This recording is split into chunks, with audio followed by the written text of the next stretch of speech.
नमस्कार बच्चों। Previous lecture में हमने 5.1 एक्सरसाइज कंप्लीट कर ली थी। आज हम करने जा रहे हैं 5.2 एक्सरसाइज। फर्स्ट क्वेश्चन है हमारा, स्टेटमेंट क्या है क्वेश्चन की, two numbers are 20% and 50% more than the third number, find their ratio. ठीक है, दो नंबर है जो थर्ड नंबर से 20% और 50% मोर है, ज्यादा है। ठीक है, तो सबसे पहले क्वेश्चन शुरू कैसे करेंगे, let the third number be 100। ठीक है, एज्यूम कर लेंगे कि थर्ड नंबर 100 है। जब परसेंटेज की बात आती है तो आप इसको 100 मानो, 1000 मानो, परसेंटेज में कोई फर्क नहीं पड़ता, क्योंकि सब अब इसके 100 के हिसाब से चलेगा। अगर 1000 मान ले तो 1000 के हिसाब से चलता, परसेंटेज में कोई फर्क नहीं पड़ेगा। ठीक है, तो थर्ड नंबर को मैंने 100 मान लिया, तो जो फर्स्ट नंबर है जो 20% ज्यादा है थर्ड नंबर से, वो कितना होगा, 100 प्लस 20% ऑफ 100, तभी तो 20% ज्यादा होगा। सिर्फ 20% ज्यादा तो निकलेगा 20/100 मल्टीप्लाई बाय 100 निकालने से, और जो एक्चुअल नंबर निकलेगा वो 100 से 20% ज्यादा है, तो 100 प्लस 20% मोर ऐसे निकलेगा। तो क्या आएगा मेरा सोल्व करने पे, 120। 100 से 100 कट हो गया। ठीक है, 100 प्लस 20 हो गया 120। ऐसे ही जो सेकंड नंबर है जो 50% ज्यादा है 100 से, यानी थर्ड नंबर से, वो कैसे निकालूंगा मैं, 100 प्लस 50% ऑफ 100। 50% ऑफ 100 कैसे, 50/100 मल्टीप्लाई बाय 100। ठीक है, ये कट हो गया, कितना है मेरा 100 प्लस 50 150। तो मेरे तीन नंबर कौन कौन से हो गए, एक हो गया 100, 120, 150। सबसे पहला नंबर था मेरा 120, सेकंड था 150 और थर्ड नंबर था 100। तो 120 रेशियो 150 रेशियो 100, रेशियो पूछा उसने हमसे। ठीक है, अब हर एक को मैं 10 से डिवाइड कर देता हूं। ठीक है, जब आप रेशियो की बात कर रहे हो, तो अगर आप तीन डिजिट की बात कर रहे हो तो तीनों को आप डिवाइड भी कर सकते हो, मल्टीप्लाई भी कर सकते हो, रेशियो में कोई फर्क नहीं पड़ता। ठीक है, तो ये कट आउट हो गया अपना। तो रेशियो क्या है अपना, 12 रेशियो 15 रेशियो 10। ये हो गया मेरा आंसर। कौन से ऑप्शन में ये है ऑप्शन नंबर बी। फर्स्ट का आंसर हो गया बी। सेकंड क्वेश्चन करते हैं।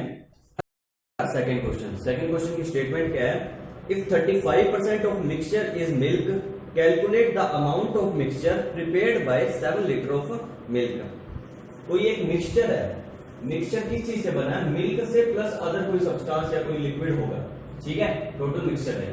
अब ये कह रहा है कि हर मिक्सचर में चाहे वो कितने भी अमाउंट का हो, 35% ही मिल्क रहेगा। ठीक है, बाकी 65% जो बचा वो होगा अदर कोई भी सब्सटेंस। ठीक है, अब फिर वो नेक्स्ट क्वेश्चन में पूछ क्या रहा है कि 7 लीटर ऑफ मिल्क से टोटल कितना मिक्सचर बनेगा।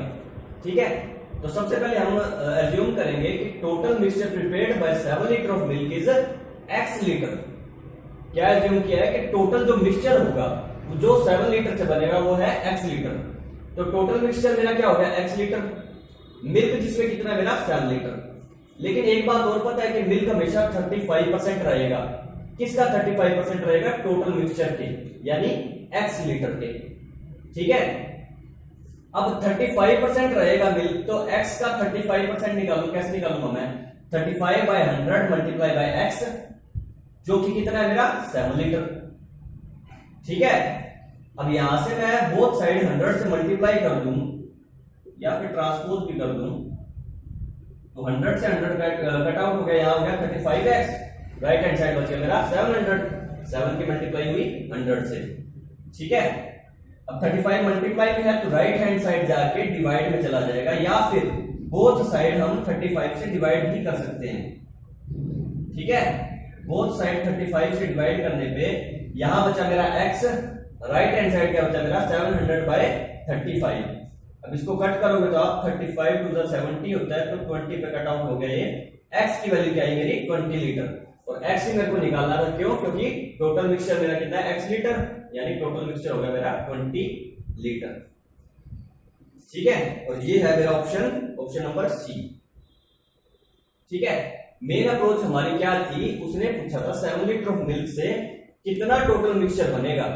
हमें पता था कि मिल्क हमेशा 35% रहेगा टोटल मिक्सचर के।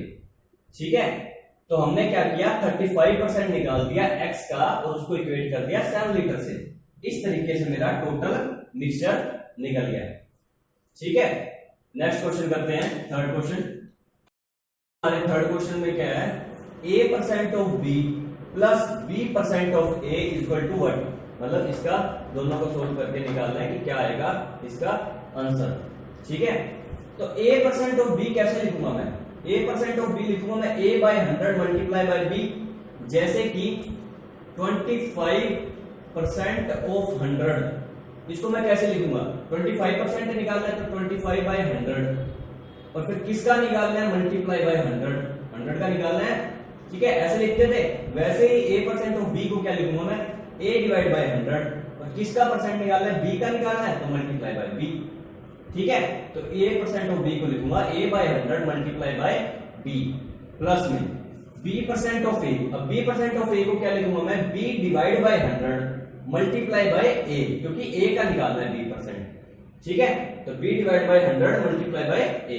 ठीक है, अब ये क्या हो गया, a की b से मल्टीप्लाई होगी तो ab बाय 100 हो गया, प्लस b की a से मल्टीप्लाई होगा तो भी ab बाय 100 ही आएगा। ba या फिर ab मल्टीप्लाई में कोई फर्क नहीं पड़ता, जैसे 2 multiply by 3 equal to 3 multiply by 2 same ही रहता है, कम्यूटेटिव रहता है, तो वैसे ही ab या ba एक ही बात है।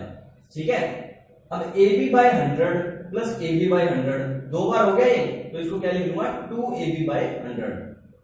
ठीक है, 2ab बाय 100 हो गया। अब 2ab बाय 100 को मैं क्या लिख सकता हूं, 2 divide by 100 multiply bye ab, इसको इस फॉर्म में लिख सकता हूं मैं। अब ये क्या हुआ मेरा, यहां तक सोल्व हो गया हमारा। अब इसको मैं क्या लिख सकता हूं, 2% ऑफ ab, कैसे, जैसे a% ऑफ b को मैं a by 100 multiply by b लिख सकता था, a by 100 multiply by b, यानी a% of b, a% of b, वैसे ही 2% ऑफ ab, 2% ऑफ ab, ये हुआ मेरा आंसर। ये कौन सा है, बी पार्ट है, थर्ड का क्या आएगा आंसर, बी। एक तरीका और है, मतलब इसको मैं एक तरीके से और लिख सकता हूं। अब आपने सोचा कि 2 बाय 100 मल्टीप्लाई बाय ab किया है, तो ab बाय 100 मल्टीप्लाई बाय 2, ऐसा भी तो लिख सकते हैं, लेकिन इसका मतलब क्या होगा, ab% ऑफ 2, इसका मतलब होगा ab% ऑफ 2। आप ये भी कर सकते हैं, लेकिन ऐसा कोई ऑप्शन नहीं है हमारे इसमें मल्टीपल चॉइस क्वेश्चन में, तो हमने इसको चेंज करके इस तरह लिखा। और बाकी एक्यूरेट भी ये है, 2% ऑफ ab ज्यादा ऑब्वियस लगता है किसके कंपैरिजन में, ab% ऑफ 2 के कंपैरिजन में। ठीक है, बाकी सही ये भी है, अगर ऑप्शन में ये ना हो, ये दिया हो, तो आप ऐसे भी लिख सकते हैं। ठीक है, नेक्स्ट क्वेश्चन करते हैं, फोर्थ क्वेश्चन। नेक्स्ट हमारा फोर्थ क्वेश्चन है। फोर्थ क्वेश्चन की स्टेटमेंट क्या है, A LCD TV with MRP of rupees 58,000 is offered at a discount of 15%. Find effective cost to the customer. एक टीवी है, उसका MRP कॉस्ट है 58,000, किस प्राइस पे बेचा जा रहा है, 50% डिस्काउंट पे बेच रहा है वो। ठीक है, तो इफेक्टिव कॉस्ट कस्टमर को कितना लगेगा वो हमें निकालना है। सबसे पहले हम डिस्काउंट निकालेंगे। ठीक है, डिस्काउंट कैसे निकालेंगे, 15% ऑफ 58,000, तो 15 बाय 100 मल्टीप्लाई बाय 58,000। ठीक है, तो ये कैलकुलेशन करने पे मेरा कितना आया, 8700 या फिर 8700 रुपीज। ठीक है, अब इफेक्टिव कॉस्ट कैसे निकालेंगे, एमआरपी में से डिस्काउंट माइनस कर दूंगा तो वो बचेगा जो कस्टमर को पे करना पड़ेगा, यानी इफेक्टिव कॉस्ट। ठीक है, तो 58,000 में से डिस्काउंट 8700 या फिर 8700 माइनस करूंगा तो कितना बचेगा मेरा, 49,300, जो कि है मेरा ऑप्शन नंबर बी। ये हो गया मेरा आंसर। ठीक है, नेक्स्ट क्वेश्चन, फिफ्थ क्वेश्चन है। नेक्स्ट हमारा फिफ्थ क्वेश्चन है। फिफ्थ क्वेश्चन की स्टेटमेंट क्या है, a grocer kept his price 20% above the market price and he further offered 5% discount on every bill, find the profit percentage. एक grocer है, एक दुकान वाला है, वो मार्केट के रेट से 20% ज्यादा रेट रखता है अपनी दुकान के, लेकिन 20% हाइक के बाद वो 5% का डिस्काउंट देता है हर एक बिल पे। तो ओवर उसके बाद जो उसका टोटल प्रॉफिट परसेंटेज बनेगा वो हमें निकालना है। कैसे निकालेंगे, सबसे पहले मार्केट का प्राइस जिससे कंपैरिजन में सारी चीजें चल रही है उसको एज्यूम कर लेंगे ₹100। बाद जब परसेंटेज निकालने की है तो आप कुछ मर्जी एज्यूम करो, कोई फर्क नहीं पड़ता। इसी चीज को आप एक्स से एज्यूम करके भी कर सकते थे, लेकिन एक्स में थोड़ी सी कंफ्यूजन और कॉम्प्लिकेशन हो जाएगी। इजीएस्ट मेथड है ₹100 को मान लो आप मार्केट प्राइस, उससे कंपैरिजन आप प्रॉफिट निकालते रहेंगे, सॉरी परसेंटेज निकालते रहेंगे, कोई फर्क नहीं पड़ेगा। तो अगर मार्केट का प्राइस ₹100 है तो ग्रोसर का प्राइस कितना होगा? 20% ज्यादा है मार्केट से, तो क्या होगा? 100 प्लस 20% ऑफ 100, ठीक है। तो 20/100 मल्टीप्लाई बाय 100 हो गया। अब इसको कट कर दूंगा मैं, तो कितना आएगा? 100 प्लस 20 120, ठीक है। ये हो गया ग्रोसर का प्राइस। अब इस प्राइस पे वो 5% का बाद में डिस्काउंट भी देता है, ठीक है। डिस्काउंट कितना होगा? अब 120 पे बेच रहा है कोई प्रोडक्ट, तो 120 का ही 5% निकालेंगे डिस्काउंट, तो 5 डिवाइड बाय 100 मल्टीप्लाई बाय 120 कितना हो गया मेरा?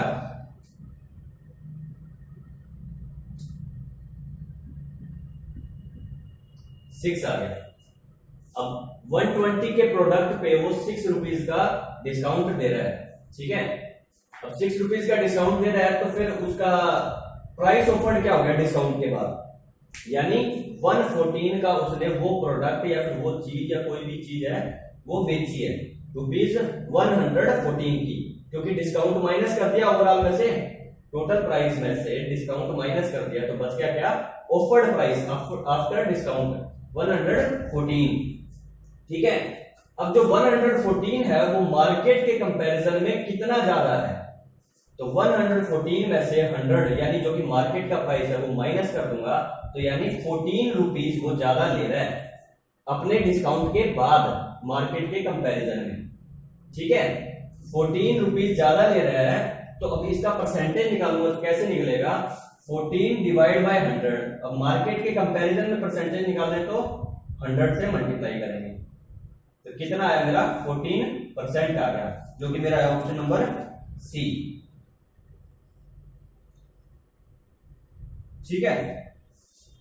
एक्सरसाइज 5.2 के 5 क्वेश्चन तक कंप्लीट करेंगे आप, बाकी करेंगे नेक्स्ट लेक्चर में।